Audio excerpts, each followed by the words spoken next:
अस्सलाम वालेकुम नाजरीन, न्यूज़ ब्रेक विद मियां अकील के साथ आज आपकी खिदमत में एक मरतबा फिर हाजिर हूँ। नाजरीन, आज हमारे मेहमान हैं सदीक जान। इनसे पूछते हैं कि पोलिंग जो है वो कल सुबह 8 बजे शुरू हो जाएगी। अब मुहिम ख़त्म हो चुकी, क्या आप क्या देखते हैं कि कल पोलिंग के अंदर टर्नआउट कैसा होगा? क्या तहरीक इंसाफ वाकई जीत जाएगी? आपको लगता है इन सभी हालात के बावजूद? देखें अकील भाई, बहुत शुक्रिया। अकील भाई, मसला ये है कि कल वैसे हमने बड़ी तफसील से वीडियो की थी, लेकिन मुसद्दिक भाई ने हमें माइक ऐसा दिया था जिस वजह से वीडियो हमारी सारी वो प्रोग्राम तो बढ़ गया। तो वही हमारे साथ हुआ है। कल हमने इतनी तफसील से बात की थी, लेकिन मुसद्दिक साहब ने हमें माइक चेक करके बताया था। और मुझे लगता है कि कल जो आपके और मेरे साथ हुआ है ना, तो मियाँ साहब के साथ भी वही हो सकता है। मियाँ साहब को भी किसी ने सारी चीज़ें चेक करके बताई हैं कि ओके हैं, और इतनी लंबी हमने वीडियो की, एंड पे पता चला कि वो सारे काम ख़राब हो गया। तो मियाँ साहब के साथ भी मुझे लगता है ऐसा हो सकता है। कल रात को पता चल जाएगा। देखिए कल इस टाइम तक पता चल जाएगा, चीज़ें काफ़ी क्लियर हो जाएंगी। देखें अकील साहब, मेरा तो एक सादा सा सवाल है, वो ये है कि 2018 में PTI ने तकरीबन लिया था मेरा ख्याल है कोई 1 करोड़ और 69-70 लाख वोट, शायद इतना ही था, 68 लाख इतना ही था। नून लीग का कोई 1.25 करोड़ वोट था, अंदाज़ा बता रहा हूँ, एग्जैक्ट फिगर मैं नहीं अभी देख सका, मेरे पास लिखी हुई है लेकिन देख नहीं सका। आज आप जब लोगों से बात करते हैं ना, जिन्होंने 2018 में PTI को वोट दिया था, वो 100% लोग कहते हैं कि हम इस बार भी PTI को देंगे। फिर जिन्होंने नून लीग को पिछली बार वोट दिया था, मेरा एक्सपीरियंस यह है, आपका मुख्तलिफ हो सकता है, आपकी अपनी एक राय है, जिन्होंने पिछली बार नून लीग को दिया था उनमें से बहुत से लोग कहते हैं कि इस बार हमने नून लीग को नहीं देना। फिर तीसरा नंबर पे जाहिर है 18 माह की हुकूमत की कारकर्दगी, वो तबाही, वो बर्बादी, वो जो मुश्किलात जो आवाम के लिए सारी चीज़ें, वो भी इनके ऊपर है। फिर 2-2.5 करोड़ वोटर नया ऐड हुआ है, वो सारा 18 साल की उम्र का यूथ वोटर है। वो भी आपको पता है कि उनकी अक्सरियत कहाँ पे खड़ी है। अक्सरियत क्या, मैं तो समझता हूँ 80-90% यूथ कहाँ पे खड़ी है, वो सबके सामने है। फिर वो लोग जिन्होंने पिछली बार PTI को वो हामी ज़रूर थे लेकिन उन्होंने वोट नहीं डाला था, वो इस बार वोट डाल रहे हैं। तो मुझे समझ नहीं आती कि फिर किस बुनियाद पे कहा जा रहा है कि नून लीग जो है वो जीत जाएगी। ग्राउंड पे तो ऐसी सूरत हाल। नून लीग का मौक़िफ़ ये है कि पिछले साल नवाज शरीफ करप्ट था, इस साल नवाज शरीफ को क्लियर कर दिया गया। पिछले साल इमरान खान क्लियर था, इस साल इमरान खान के ख़िलाफ़ 3 फैसले आ चुके हैं। इमरान खान शरई तौर पे भी है करप्ट क्लियर हो चुका, डिक्लेयर हो चुका, उसके अलावा करप्शन में भी करप्ट डिक्लेयर हो चुका। फिर उसके साथ साथ जो है वो उसके साइफर के हवाले से भी उसके ख़िलाफ़ फैसला आ चुका। तो अब सूरत हाल बदल गई है। जो वज़न पहले इमरान खान के पलड़े में था, अब वो इस पलड़े में है, तो इस वजह से वो कॉन्फिडेंट है। हाँ बिल्कुल, आपने ठीक कहा। ये भी कहना है कि अवाम का भी इन तमाम चीज़ों के ऊपर जो है वो असर है, इन तमाम फैसलों का असर अवाम पर भी हुआ है। अच्छा देखें, अकील साहब ने बिल्कुल दुरुस्त कहा कि उनको यही कॉन्फिडेंस है कि ये 3 फैसले जो हैं, एक में इमरान खान गद्दार साबित हो गया, एक में फाइनेंशियली करप्ट साबित हो गया, एक में मॉरली उसके ऊपर सवालात उठ गए। लेकिन देखें, चलें आप मुझे छोड़ दें कि मैं क्या कह रहा हूँ। नजम सेठी साहब तो नून लीग दिलो जान से एक है ना, मतलब दिल एक साथ धड़कते हैं मियां नवाज शरीफ साहब के और नजम सेठी साहब के। नजम सेठी साहब को तो नून लीग गैर जानबदार साफ़ी मानती है ना। उन्होंने ये कहा कि इन तीनों फैसलों का इमरान खान को सियासी फ़ायदा हुआ है। हामिद मीर साहब ने कहा लोगों में गम गुस्सा बढ़ा है।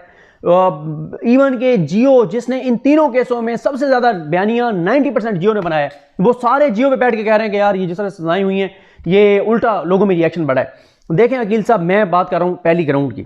ग्राउंड के ऊपर बात यह है कि जिन्होंने 2018 में PTI को वोट डाला था, वो PTI को वोट डाल रहे हैं। जो PTI के सपोर्टर थे, वोट नहीं डालने गए थे, वो वोट डाल रहे हैं। नया 2-2.5 करोड़ वोटर PTI को वोट डालने का कह रहा है। फिर नून लीग का वोटर मायूस है। जो आपने कहा ना कि नवाज शरीफ साहब, देखें अदालती फैसले मैटर नहीं करते, उन अदालती फैसलों पर पब्लिक परसेप्शन मैटर करती है। मियाँ साहब को जब सजा हुई थी, पूरे पाकिस्तान में लोग निकले, जश्न मनाया, मिठाइयाँ बांटी। जिस वक्त मियाँ साहब को इस्लामाबाद कोर्ट ने ये बरी किया, अभी एवन फील्ड में और अल-अज़ीज़िया में, मुझे पूरे पाकिस्तान में एक जगह दिखा दें लोग निकले और उन्होंने कहा यार खुशी मनाई हो कि मियाँ साहब आज बरी हो गए। और पब्लिक परसेप्शन मैटर करती है। वीडियो तो शेयर की थी, ठीक है, लेकिन अब आप इस तरह ना करें कि जनाब कोई भी नहीं निकला यार। आप नून लीग को जीरो ना करें। देखें मेरी बात सुने, आप जीरो ना करें उसको। चले मैं जीरो नहीं करता, मैं 20% पे लिया। तो उनको बात आप जो वोटिंग का कह रहे हैं ना कि इतने लोग वोटर बढ़ चुके हैं, आप ये ना देखें कि हमारे मुल्क में कोई रेफरेंडम नहीं होने जा रहा, जो हम ओवरऑल काउंटिंग होगी। हमारे मुल्क में होना है कॉन्स्टिट्यूंसीज की वोटिंग, हर हल्के ने अपने अपने वोट काउंट। बिल्कुल ठीक कह रहे हैं। तो नून लीग का कहना यह है कि अगर शहरों में इस्लामाबाद में उनका 10,000 वोटर बढ़ भी गया तो हमारा भी तो देहातों में वोट बढ़। अच्छा, इस पे आते हैं। बड़ी ज़बरदस्त आपने बात की है। नून लीग का हमेशा से मौक़िफ़ रहा है कि शहर में पढ़े लिखे लोग रहते हैं, वो PTI के सपोर्टर हैं। देहातों में बकौल उनके कि वो ज़्यादा पढ़े लिखे नहीं कहते, वो मम्मी डैडी कहते हैं। ठीक है, चलें मम्मी डैडी हो गए। बाकी वो कहते हैं देहातों में मतलब वो ज़्यादा पढ़े लिखे नहीं होते। मैं समझता हूँ कि एक तो शऊर का ताल्लुक तालीम से नहीं है, स्कूल जाने से नहीं है। इस वक्त हमारे दोस्त कामत मुगल ने बड़ी खूबसूरत बात की है, और जब से उसने वो बात की है मैंने बड़ा उस पर गौर किया है। आप टिकटॉक पे जाके देखें, 70-80% इमरान खान के हक में जो वीडियोस आई हैं जिन्होंने इस वक्त सही इन्होंने इम्पैक्ट क्रिएट किया है और पूरा माहौल बनाया है, वो सारी देहातों की हैं। 70-80-90% शहरों से तो 10% वीडियोस आई हैं जो लोगों ने बनाई हैं, वो सारी देखें। आपने कर दी ना वही बात, टिकटॉक को देखें। अच्छा तो भाई यही तो उनका क्लेम है कि ये पार्टी टिकटॉक की पार्टी है, सोशल मीडिया की पार्टी है, ग्राउंड पर इसके साथ कोई नहीं। बड़ी जबरदस्त बात। आप रुक जाएं, आप रुक जाएं। फिर वही बात, एक इंटरेस्टिंग बात मैं असल में मैंने वो एक स्टोरी किस्मत खान ने बड़ी ज़बरदस्त बनाई थी, वो मैं कर नहीं सका मसरूफियत में। ये सबसे दिलचस्प बात है जब ये कहा जाता है ना कि पीटीआई सोशल मीडिया पे सिर्फ पॉपुलर है। ये तो सबसे बड़ा इतराफ़ है कि पीटीआई असल में पॉपुलर है। वजह मैं बताता हूँ आपको। पाकिस्तान में 12-13 करोड़ लोगों के पास एंड्रॉइड मोबाइल हैं। आप इस वक्त 12 करोड़ 13 करोड़ आपका ये है, बल्कि इंटरनेट तो इससे भी शायद ज़्यादा के पास हो, लेकिन आप जो देख लें कि फेसबुक कितने लोग यूज़ करते हैं, यूट्यूब कितने लोग यूज़ करते हैं, टिकटॉक कितने करते हैं, ट्विटर कितने करते हैं, इंस्टा कितने करते हैं। आप इनका वो देखें, उनका एज देखें, उनकी एज क्या है, और फिर आप वोटर्स देखें। 18 साल की उम्र का वोटर होता है ना, इस वक्त कम अज़ कम ये जो आपका 18 से 35 साल का जो आपका तकरीबन को 6 करोड़ वोटर है, ये 6 करोड़ तकरीबन 98% जो है वो आपका सोशल मीडिया के ऊपर मौजूद है, ये वोटर किसी न किसी तरह से। तो ये तो सबसे बड़ी दलील है कि वो कहते हैं ये सोशल मीडिया पे मारूफ है। सर सोशल मीडिया पे मारूफ इसीलिए है ना कि वो बंदे ही हैं ना यार, वो बॉट्स थोड़ी हैं, ये तो नून लीग का ये बॉट्स हैं। मेरा एक मौक़िफ़ है, मैं ये समझता हूँ कि इस वक्त ग्राउंड के ऊपर 80% पॉपुलैरिटी पीटीआई की है। नून लीग का वोटर बहुत सी वजूहत से नहीं निकलेगा, एक और वजह से भी नहीं निकलेगा कि नून लीग ने तो बैन ही बना दिया कि साड़ी उते गाल हो गई है, कि हमारी बात हो गई है, हम वो कहते हैं हमें निकलूँ ना निकलूँ, मियां से तो वज़ीर-ए-आज़म बन रहे हैं। लेकिन मैं आपको बताऊं, अगर टर्नआउट ज़्यादा हुआ, अगर टर्नआउट 60% से ऊपर गया तो गेम बदल जाएगी। देखें, एक है ग्राउंड के ऊपर बात, एक है कि सीटें अनाउंस कितनी होंगी। ये मैं इस बात पे मैं मानता हूँ कि नून लीग के जो बताया जा रहा है शहर इक़्तिदार में, जहाँ जहाँ बताया जा रहा है वो यही बताया जा रहा है कि जनाब नून लीग को हमने इक़्तिदार में लाना है और नून लीग को इस्तेकाम पाकिस्तान सारों को मिला के पीटीआई को हम 60 सीटें देंगे, मतलब जो बातें हो रही हैं। लेकिन आप ग्राउंड की बात करें, जो लोग ये कहते हैं कि पीटीआई को इतनी सीटें हम देंगे, वो भी ये बात मानते हैं कि इस वक्त पीटीआई 2/3 मेजॉरिटी है पीटीआई की। भाई नून लीग ने तो 266 नशिस्तों में अपने उम्मीदवार ही उनको नहीं मिले, 58 उम्मीदवार उनको नहीं मिले 266 में से। तो पीटीआई ने कौन सा सारे खड़े किए हैं? सर आप लिस्ट देखें, आप लिस्ट देखें। पीटीआई ने सिर्फ जहां पे वातुल मुस्लिमीन के साथ उनकी सीट एडजस्टमेंट है, उसके अलावा हर जगह पे उन्होंने उम्मीदवार खड़ा किया। आप जाके देखें, बल्कि फैक्चुअली तो देखें तो पीटीआई का तो उम्मीदवार है ही कहीं पर नहीं। देखें आज़ाद उम्मीदवार। देखें, सबसे ज्यादा पीटीआई के उम्मीदवारों ने कागजात नामजदगी जमा करवाए, और यही वजह है कि आप देख लें कि लोधना में एक बंदा विड्रॉ करवाया, दूसरा करवाया, तीसरा आ गया। तो हर जगह पीटीआई के 5-5-7 लोगों ने कागजात नामजदगी जमा करवाए थे। सबसे ज़्यादा उम्मीदवार उनके थे, सबसे ज़्यादा उम्मीदवार उनके हैं, सबसे ज़्यादा वोट बैंक उनका है। मैं आपको बता रहा हूँ कि पीटीआई अगर टर्नआउट ज़्यादा हुआ तो मैनेज नहीं हो सकेंगी चीज़ें, और कल बहुत बड़ा सरप्राइज लोगों को मिल सकता है, बहुत बड़ा सरप्राइज मिल सकता है अगर टर्नआउट ज़्यादा हुआ। असल चीज़ टर्नआउट है, टर्नआउट। जितना टर्नआउट बढ़ता चला जाएगा उतना धांधली मुश्किल होती चली जाएगी। 17 जुलाई को यही हुआ था। 17 जुलाई को आप देख लें धांधली क्या नहीं हुई थी।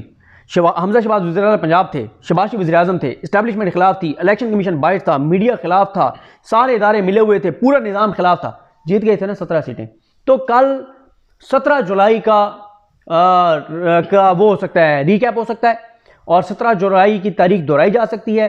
और उस वक्त भी आप देख लें 20 में से 17, मेरी मैथ क्योंकि कमज़ोर है, मुझे नहीं है पता कि कितने बनते हैं, लेकिन मेरा ख्याल है कोई ये बन जाएंगे कोई 80-90%। तो 80-90% अभी भी उनकी पॉपुलैरिटी वहीं पे, बल्कि उससे 17 जुलाई और आज पीटीआई की पॉपुलैरिटी में ज़मीन आसमान का फ़र्क है। आप कितनी सीटें दे रहे हैं पीटीआई को? सर ग्राउंड पे अगर आप बात करें तो पीटीआई कंफर्म 1000% 2/3 उसकी अक्सरियत है, लेकिन इलेक्शन कमीशन जो अनाउंस करेगा उसमें देखना वो कितने अनाउंस करता है। लेकिन ये मैं आपको बता दूं, अगर इलेक्शन कमीशन ने रिजल्ट वो अनाउंस किया जो उनके पास बना हुआ पड़ा हुआ है, कमीशन का वो जो सिस्टम जो पिछली दफा बैठ गया था, कि आपको कोई है ऐसा डर खतरा? सर वो पिछली बार जो बैठा था ना, वो भी कभी जिन्होंने बिठाया था ना, या जिनके बारे में कहा जाता बिठाया था, तो वो भी आपको कभी ये बात पता चलेगी कि मैं, ये आप कहेंगे कि मैं क्या बात कर रहा हूँ, मैं बिल्कुल ठीक आपको बता रहा हूँ कि पीटीआई की सीटें कम की गई थी, बढ़ाई नहीं गई थी।